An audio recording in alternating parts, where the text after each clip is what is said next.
Muchas gracias, Belén, por esta presentación tan entrañable. Yo voy a abrir diciendo que lamento profundamente que no esté aquí Estrella Romeralo, que es la colega a la que le tocaría hablar.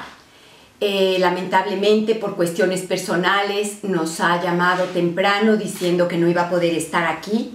Pero de todas maneras, nosotros tenemos un equipo con una sinergia importante y yo le decía que aunque ella no esté aquí, de alguna manera nos arropa su energía y su cariño, que yo creo que es lo que importa en un equipo, que la gente pueda trabajar con gusto, que la gente pueda tener alegría al ir a su trabajo y al dar una conferencia, al dar un coloquio.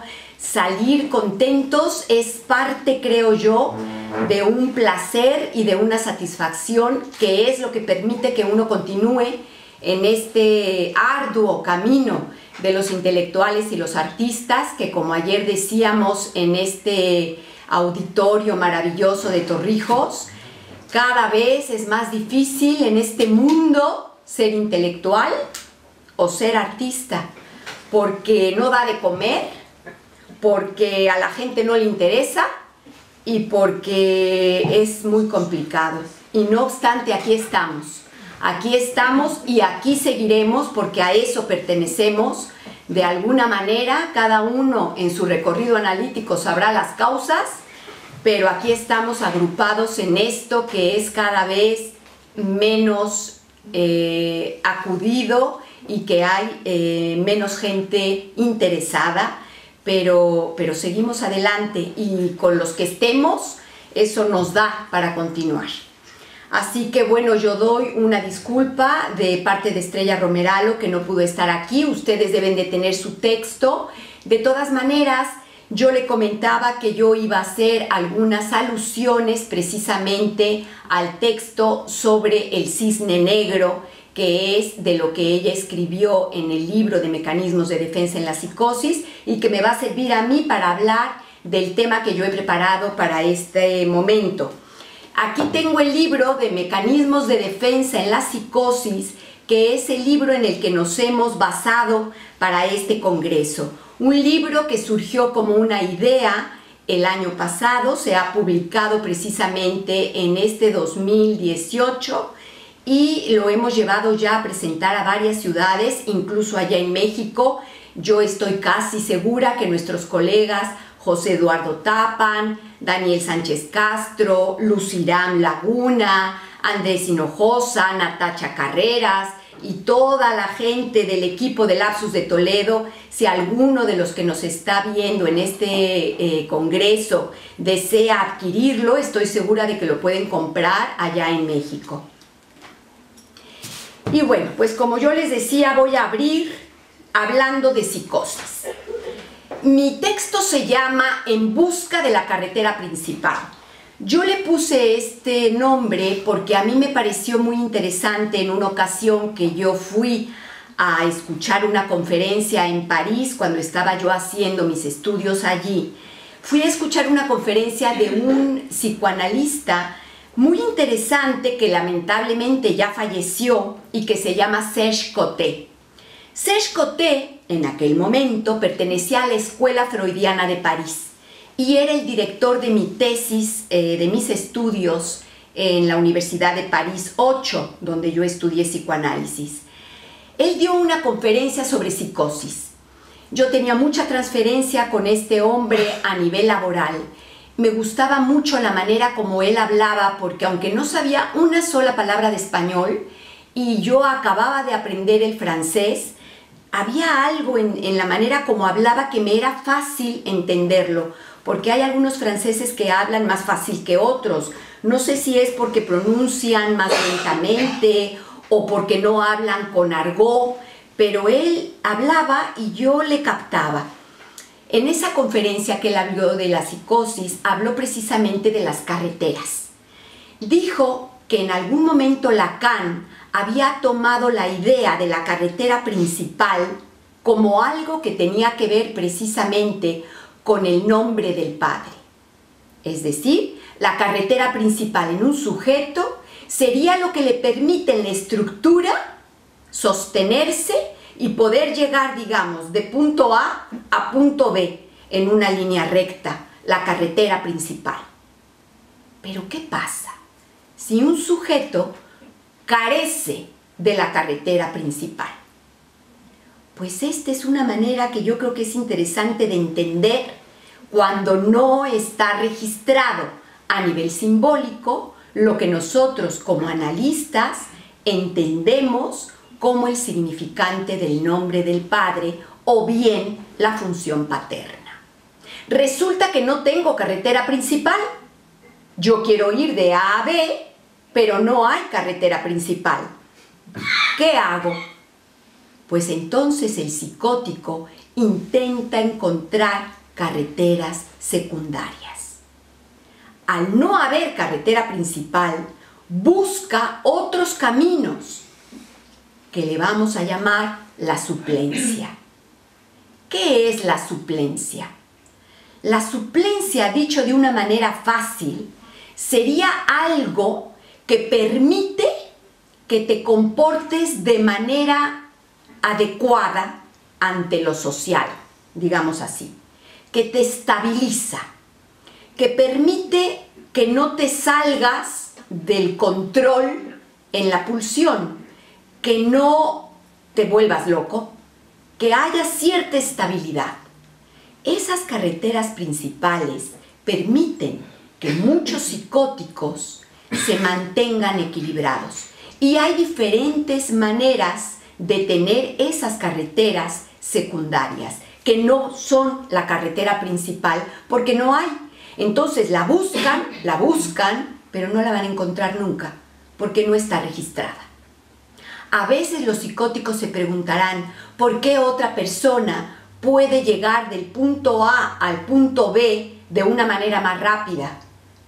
Probablemente sientan incluso a veces envidia de querer ellos poder hacer eso, pero en ellos no está registrada esa carretera. Entonces ellos tienen que apañarse de otra forma. Su manera de estar en el mundo es distinta. De esa manera vamos a intentar entrar en el tema de cómo logramos concebir el concepto de psicosis de una manera sencilla. ¿Qué sería la psicosis?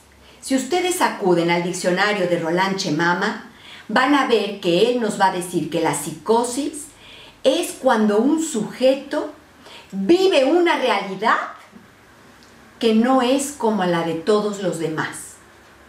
Es una manera sencilla de ver la psicosis. La psicosis es vivir, confrontar un mundo, una realidad en un mundo que no es la de todos los demás. Es distinta. Pero el psicótico no sabe por qué es distinta, simplemente así la siente. Entonces, entrando un poquito en el maravilloso mundo del personaje del que yo voy a hablar y que después me va a permitir atarlo con mi paciente clínico, vamos a poder tratar de descifrar poquito a poquito la psicosis. Hay un ballet clásico maravilloso que se llama El Lago de los Cisnes. El Lago de los Cisnes, con la música de Tchaikovsky, es una puesta en escena formidable como no pueden ustedes imaginarse, sobre todo cuando se trata de que uno lo baile. Cuando yo era pequeña, allá en mi tierra natal, precisamente en la Ciudad de México, que en aquel entonces se llamaba Distrito Federal, yo iba a clases de ballet clásico con una profesora que estaba enamorada del Lago de los Cisnes. Yo tenía aproximadamente unos 14 años y me tocó ser la protagonista del ballet clásico de esta obra. Así que me tocó a mí representar el cisne blanco y el cisne negro. He de decir que fue complicado, porque en aquel tiempo yo tuve que competir con una serie de chicas que también querían el sitio principal y protagónico. Y porque además había que hacer un cambio realmente importante del cisne blanco bueno, frágil, ingenuo, infantil, un pelín asexual, con el cisne negro, que era sensual, malévolo, oscuro, y había que hacer la interpretación de los dos cisnes y había que trabajar mucho para poder pasar de un sitio al otro sitio y ser coherente y que el público se lo creyese. No creo que me salió perfecto, pero sí recuerdo que me aplaudieron mucho. Estuve en el Teatro de Chapultepec, que en aquel tiempo se llamaba el Teatro del Bosque, del Castillo de Chapultepec. Espero que todavía exista. Si existe, tendré que ir ahora que vaya en 2020 y nos veamos todos nosotros allá. Cuando sale la película del Cisne Negro, interpretada magistralmente por Natalie Portman, me pareció fantástico poder verla, sobre todo porque había algo dentro de mí que me llamaba precisamente a observar, a leer lo que estaba ocurriendo allí, no solamente como psicoanalista o como escucha de pacientes en mi clínica, sino como alguien que había bailado ese ballet tan hermoso con esa música de Tchaikovsky. De pronto comprendí que efectivamente no era fácil para Nina, que es así como se llama el personaje de Natalie Portman en la película, colocarse en los dos lugares, y mucho menos si la chica tenía una estructura psicótica. ¿Qué es lo que le ocurrió a esta pobre mujer? Tiene de pronto enfrente a un gran director, el señor Tomás, que allí está encarnado por este actor que a nosotros nos gusta precisamente porque tiene esta parte perversa que te pone los pelos de punta nada más verlo, y luego por otro lado también tiene una parte como muy tierna. Entonces encarna esas dos partes solo el personaje de Vincent Cassel. La cuestión es de que este hombre, que en la película se llama Tomás, es el director de la Academia de Ballet Clásico, donde van a preparar El Lago de los Cisnes para que salgan a escena. Y este director, Tomás, quiere que Nina haga los dos cisnes, el blanco y el negro. Nina es una mujer que es una bailarina de 28 añitos de edad, que vive con la madre, que se llama Erika, y que baila divinamente, pero baila divinamente con una técnica que la misma Nina le va a poner el significante perfecta. Ella tiene que ser una bailarina perfecta. La palabra perfecta suena y resuena en esta mujer como una especie de palabra literal de la que no puede metaforizar. Ella quiere ser el cisne blanco, ella puede ser el cisne blanco. Y de pronto un buen día, imagínense ustedes aquel hombre que la confronta y le dice: tú eres frágil, bella, ingenua, hermosa, perfecta para el cisne blanco. Pero yo quiero que logres la irreverencia del cisne negro, que te dejes llevar. Eso le pide, déjate llevar. No quiero perfección, le dice Tomás. Lo que yo quiero es imperfección. Fíjense ustedes, para un psicótico, la palabra que la sostiene de alguna manera, ser perfecta en la técnica.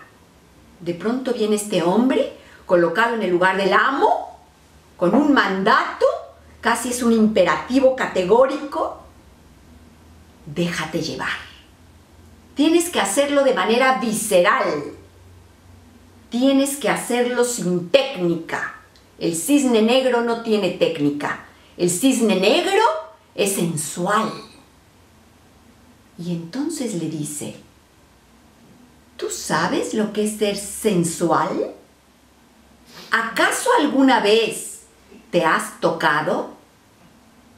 Ve y tócate.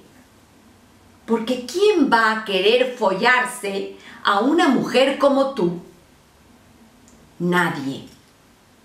Nadie quiere follarse a una ingenua, a una niñita que se porta bien, a una persona asexual.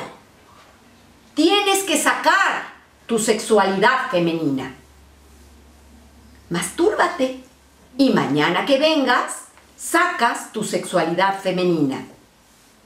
Imagínense ustedes, aquella chica que no tiene una sexualidad femenina, no tiene una sexualidad de nada, es una chica que se ha estado sosteniendo en una estructura psicótica, con una relación con una madre importantísima, una relación dual, una relación pues que estudiamos constantemente en la psicosis. La relación de la función materna con el psicótico es una relación donde no tenemos la posibilidad de que haya el corte necesario de la metáfora paterna en el discurso de la madre. El discurso de la madre es simplemente: tú has venido a este mundo porque yo también era bailarina, pero me quedé embarazada de ti. Y entonces, pues ahora la bailarina eres tú y yo soy la madre de la bailarina. ¿Qué le está diciendo esta mujer? Que de alguna manera la hija ha venido a disturbiar su profesión de bailarina. Y después le dice: ¿quién es el padre? El padre fue un error. Eso es el padre, un error. Fíjense ustedes cuántas veces tenemos en el discurso de muchas madres que el padre es un error. De una o de otra manera, estas madres que se divorcian y ponen al padre a la altura del betún. El padre no sirve, el padre es un cero a la izquierda, el padre tiene todas las faltas del mundo. Cuando hay una estructura psicótica y en el discurso de la madre el padre no logra tener un lugar de función, entonces aquello se establece, esa relación dual terrible, angustiante entre esta hija y esta madre. Pero Nina de alguna manera se había apañado, se las había ingeniado para tener una suplencia. ¿Cuál era la suplencia? La suplencia en Nina la podemos ver de una manera muy fácil. Punto número 1, el ballet, porque todos los días lograba salir de la casa de la mamá y el ballet la separaba de la madre.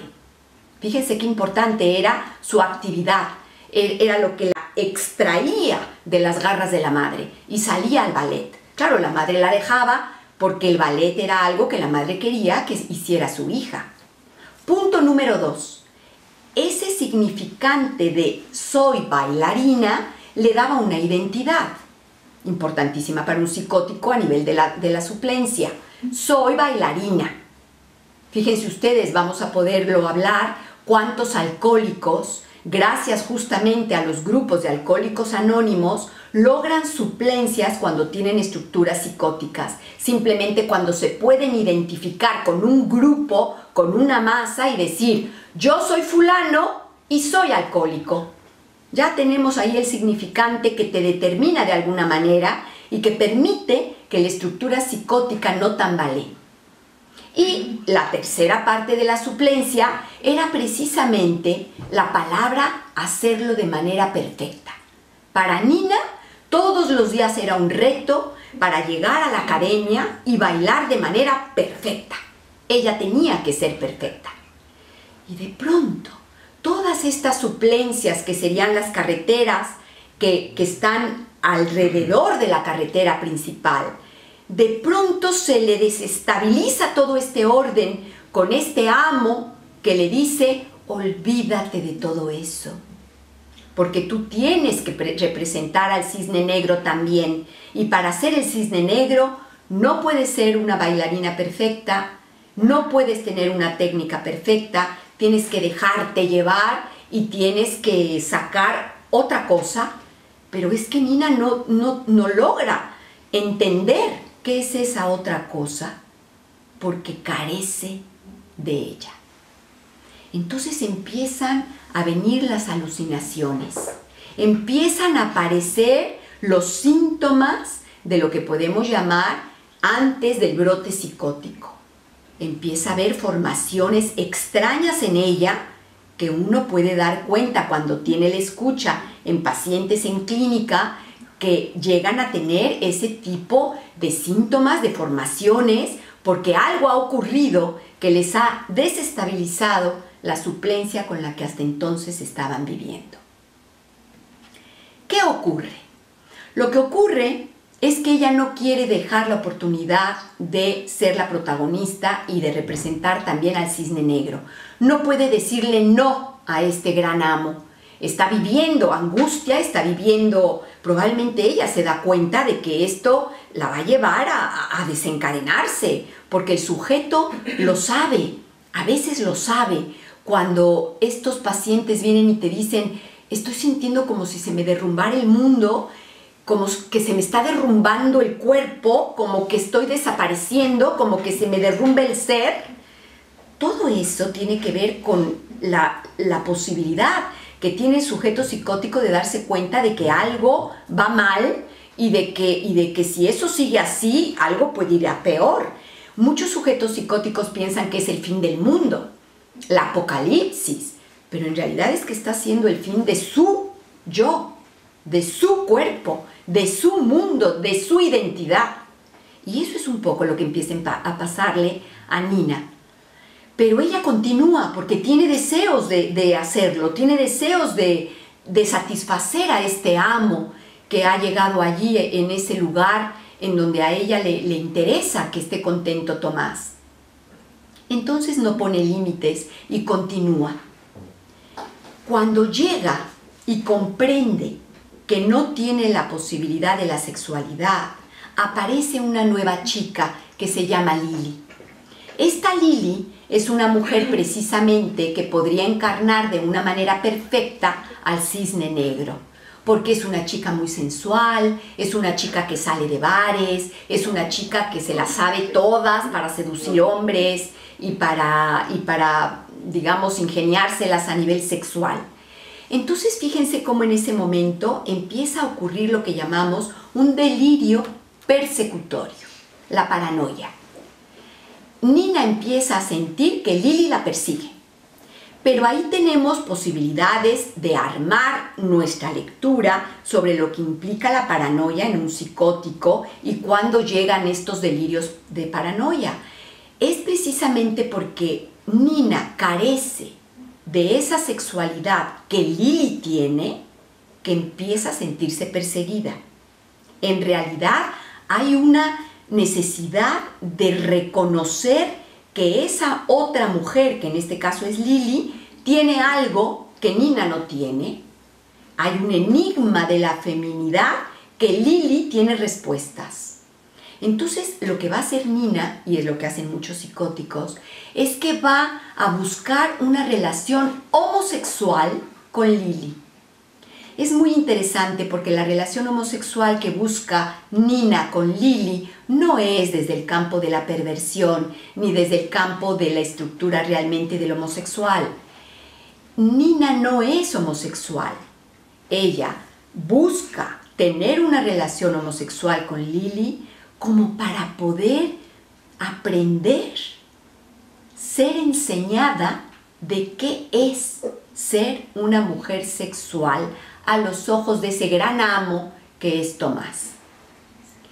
Continúa la historia en donde lamentablemente ocurre el brote psicótico y finalmente, como ustedes saben, lo que ocurre es la muerte de Nina porque va a haber un pasaje al acto. Ella no va a poder encontrar otra manera de terminar esta problemática más que con la muerte. La muerte, ese pasaje al acto, es lo que va a permitir que se paren sus alucinaciones, que se detengan esta cosa de angustia que la invade. El cuerpo ya no le pertenece, empieza a sentir que ella se transforma en un cisne y todo eso por una cosa simple que creo que es importante que plasmemos bien. No hay el significante de la sexualidad es llamada a ser una mujer sexual y no sabe cómo serlo. Carece. La carretera principal sobre la sexualidad no hay. Entonces, la confronta en lo simbólico a un agujero que la introduce en un vacío. No puede hacer nada, porque no lo sabe hacer. Para los neuróticos podría ser visto de una manera muy distinta.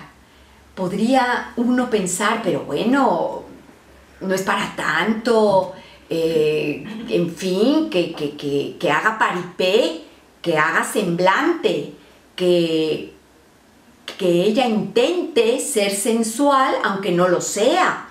Pero hacer paripé, hacer semblante, hacer como, el psicótico no puede, porque no puede metaforizar. No hay metáfora posible. La chica está en el vacío, en el agujero, y lo único que puede hacer es hacer lo que le ha pedido el amo que haga de manera perfecta. Y por eso sus últimas palabras son: lo hice perfecto. Y muere. Esta historia de Nina me parece estupenda para poder hacer una especie de vínculo con la paciente de la cual yo escribo en el texto del libro de Mecanismos de Defensa en la Psicosis. Lo que yo quise hacer en mi texto, en este libro, fue tratar de introducir en esa escritura la posibilidad de un concepto muy complicado y muy poco trabajado dentro de las estructuras psicóticas, que es la venganza. Fíjense bien, la venganza como suplencia en un paciente psicótico es impresionante. Yo lo escuché por primera vez en aquella conferencia con Serge Coté. Aquello se me quedó probablemente por cuestiones de mi propia historia. Yo lo escuché, dije, bueno, qué interesante que la venganza pueda llegar a funcionar como suplencia en una estructura psicótica. Me parecía algo muy, muy, muy interesante. Y luego, poco a poco, con el recorrido que uno va teniendo en la vida, pues yo me voy empapando con temas que tienen que ver con el odio, con la venganza. En este último monólogo que yo estoy haciendo hablo precisamente del odio entre dos hermanas y trato de rescatar de alguna manera la pasión del odio, no de verla como lo podrían ver muchos que yo les llamo buenoides, que son estas personas muy creyentes, muy religiosas, que tú les dices del odio y no quieren ni oír la palabra y se tapan las orejitas como si fueras tú a violarles las orejitas con la palabra odio. Y luego vienen y te dicen, no, no, no, no, no, es que yo nunca jamás en mi vida he sentido odio. Y uno se queda mirando, escuchando, pues qué elemental, qué poco evolucionado puede ser un sujeto que no pueda escuchar hablar del odio y que no pueda visualizar en sí mismo el odio que en algún momento ha sentido, que lo niegue de esa forma. Podría uno preguntarse si eso sería porque están buscando la carretera principal y es una estructura psicótica, o simplemente que no pueden ponerse en contacto con algo que probablemente los invade del todo. La cuestión es que hablar de la venganza, hablar del odio, son temas sumamente interesantes, en mi opinión.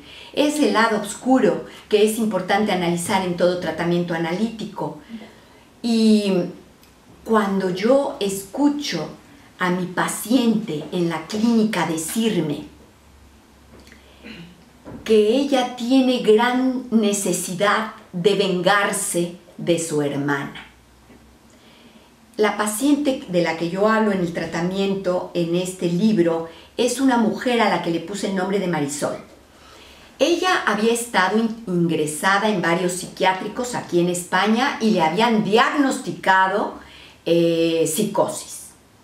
Ella dijeron que era borderline, que en otro momento dado le dijeron que era bipolar y que luego también le dijeron que no, que más bien podía ser una psicosis paranoica para finalmente decir que quizás era una esquizofrenia. Pasó por todos. A mí me parecía interesante ver cómo los psiquiatras, sin ningún motivo de minimizar su trabajo, porque yo tengo grandes amigos psiquiatras y me parece impresionante el trabajo que hacen y yo trabajo con muchos de ellos, pero es verdad que a veces se cierran un poco con los diagnósticos y están como muy pendientes del diagnóstico de las enfermedades y a veces se pierden. La cuestión es de que lo importante aquí era que Marisol sí que tenía una estructura psicótica, era una chica que ya había tenido alucinaciones, que escuchaba voces. En un momento determinado me acuerdo que me dijo: doctora, yo quisiera que me operen la cabeza para ver si logran sacarme las voces. Yo le he dicho a mi madre que me operen, que me hagan una trepanación, porque yo digo que si en el cerebro hacen lo que deben hacer, me van a quitar las voces.